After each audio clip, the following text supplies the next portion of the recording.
پر رک گیا،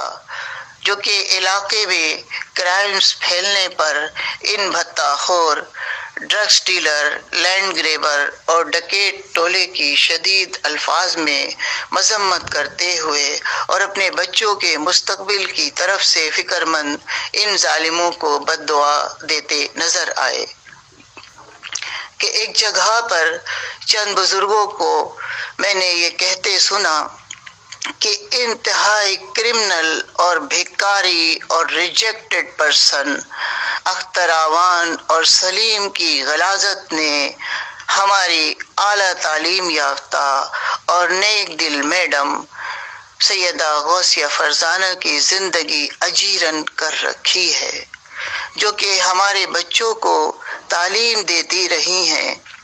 کیونکہ میڈم کے والد محترم سید منظور حسن صاحب تو انتہائی سیدھے آدمی تھے، مگر میڈم جیسی ذہین خاتون نے عمار اور افتخار کے باپ کے کرائمز کا پتہ چلتے ہی شروع میں ہی انہیں چلتا کر دیا تھا۔ تو ایک بزرگ بولے کہ ملا افتخار تو وہی ہے نا جسے میڈم نے کئی سال قبل اپنے والد سید منظور حسن صاحب کے ساتھ اور پولیس کی مدد سے ملا افتخار کو جوتے مار کر اور ذلیل کر کے اپنے گھر SC69PNT سے نکال باہر کر دیا تھا، جس پر تمام لوگوں نے اثبات میں سر ہلایا۔ بزرگوں کی ان باتوں نے مجھے ان کی جانب متوجہ کر لیا، تو میں نے کہا کہ جناب، مخل ہونے کی معذرت چاہتا ہوں، مگر آپ سب کے اس جملے نے مجھے چونکا دیا ہے کہ بھکاری باپ، یہ بھکاری باپ، کیا آپ مجھے اس کی تفصیل بتانا پسند کریں گے؟ تو ایک پروفیسر صاحب بولے،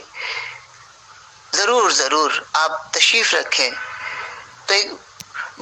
وہ پروفیسر صاحب بولے کہ وہ اپنی فیملی سمیت کراچی کے کئی پوش علاقوں میں ٹیننٹ کی حیثیت سے رہائش اختیار کر چکے ہیں اور گزشتہ کئی سال سے PNT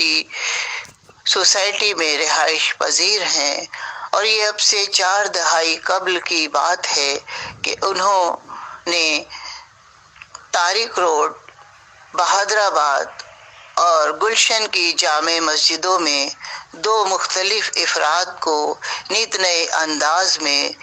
بھیک مانگتے ہوئے دیکھا، اور پھر ایک روز ناظم آباد گول مارکیٹ اپنے عزیز کے گھر ان کا جانا ہوا، تو وہاں کی جامع مسجد میں نماز جمعہ پڑھنے کا اتفاق ہوا۔ تو نماز سے فارغ ہو کر وہ باہر کی طرف آئے تو کیا دیکھتے ہیں کہ لوگوں کی بھیڑ نے 2 افراد کو گھیر رکھا ہے، اور دونوں کے پاس بوری میں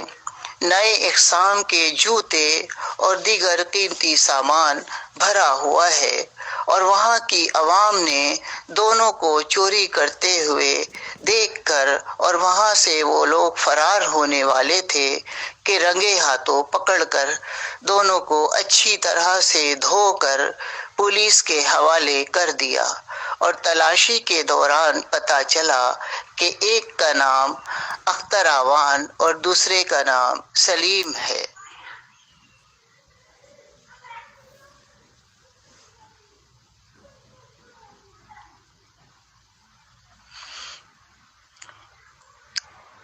غدار عمار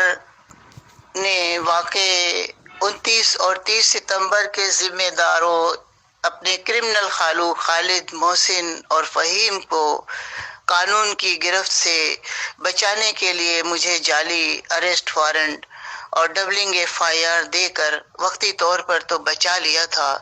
مگر یہ اس اللہ کی، اس رب کی شان کریمی ہے کہ وہ کسی ظالم کو نہیں چھوڑتا۔ تو اس اللہ نے ان تمام ظالموں کی